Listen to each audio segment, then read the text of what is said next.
It's official. The Denver Broncos are looking to make a move at tight end. Denver's dealing with some injuries at that position. Lucas Kroll is most likely out for the season with a foot injury, and Nate Atkins suffered a knee injury against Dallas that seems to be serious. Those two are Denver's best inline blocking tight ends. The Broncos do have two tight ends on the practice squad, Caleb Lohner and Patrick Murtaugh, who's an international pathway player, but neither one of those guys are going to solve your woes at inline blocking tight end. Adam Troutman is subpar in that category. Denver is going to have to make some sort of move. And yesterday, they tried. They tried via the waiver wire. According to Adam Schefter, the Broncos put in waiver claims yesterday for Brendan Bates and Ben Sims, two inline blocking tight ends. But Cleveland had a higher claim and was awarded Bates, and Minnesota had a higher claim and was awarded Sims. Denver is looking for a tight end of this prototype, and when you look at the available free agents, there's nobody out here that really overwhelms you. Gerald Everett isn't going to solve your woes there. Mercedes Lewis could, but he's almost 42 years old. He can still block his ass off, so I wouldn't hate Mercedes Lewis, but I know that's not going to be a popular name in Broncos country. Jordan Akins, he's not going to solve your issues there. CJ Uzama's not. Michael Pruitt's not. Jeff Swaim could. That might be a name to keep an eye on. So, Jeff Swaim, veteran tight end, former Cowboy, former Titan. Last team was the Cleveland Browns. Keep an eye on that one maybe. Hayden Hurst, he's been in some blocking schemes before, but I believe that Hayden Hurst is more of a receiving tight end, and his last stint with the Chargers, it did not look very good, so not really interested in that. Jody Fortson, receiving tight end. Peyton Hendershot, receiving tight end.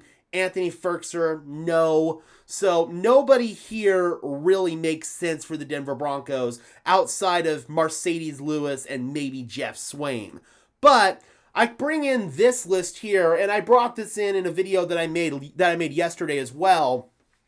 Some guys on practice squads who the Denver Broncos can sign, and keeping in mind that Denver wants an inline blocking tight end, Luke Lachey could make sense. Nick Vannett makes a ton of sense. He's an ex-Bronco. You could sign him right now. Bring in Nick Vannett. I would love to have him back. Josh Wiley, and I confused Josh Wiley for Jared Wiley, tight end of the Kansas City Chiefs, in yesterday's video. Josh Wiley, he is an inline blocking tight end, 6'7", 250 pounds, was previously with Tennessee and Green Bay, he's currently with Green Bay on the practice squad, so those could be some intriguing options there for the Denver Broncos if they are indeed looking for inline blocking tight ends. Denver is going to have to make some sort of move. Not having Lucas Kroll and Nate Atkins out there is going to sting. But if Denver finds an inline blocking tight end, hopefully they can stabilize that position long term and maybe have their blocking tight end for the next several years. I think about the Buffalo Bills. They drafted Jackson Hawes out of Georgia Tech. He was the best blocking tight end coming out, and their run game has exploded ever since. Denver is trying to prioritize these big slot tight ends from Evan Ingram to Greg Dulcich to Noah Fant. Those guys just don't work more often than not because they're not really tight ends. They're big receivers. They don't block. They don't do half the job that's required of a tight end. So Denver needs to find some sort of answer at inline tight end. They brought in Adam Troutman, and for me, Adam Troutman is just the definition of mid as I adjust my camera. There's nothing that Adam Troutman does particularly well, and I'd argue he's gotten worse and worse as an inline run blocker as time has gone on. Also as an inline pass protector. You need, in essence, a sixth offensive lineman out there, and Denver had one a couple of years ago in Chris Manhertz, who they let go. I have no clue why Denver didn't try to re-sign Chris Manhertz.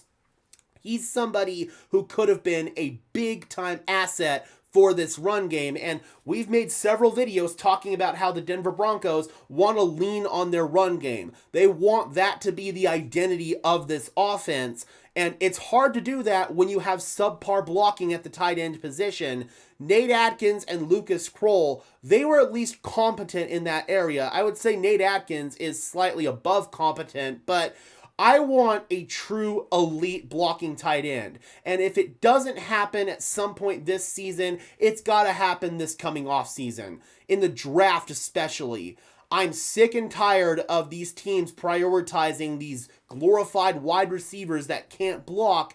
Jackson Hawes was one of the best draft picks this year, in my opinion, and he has revolutionized what the Buffalo Bills do on offense, and it's all because he is one of the best blockers out there. I haven't started scouting yet, so I don't know who could fit that bill in this upcoming draft, but I do know this. The Denver Broncos need to find some sort of long-term answer at inline blocking tight end, and it does seem that Denver is trying to make some sort of move there.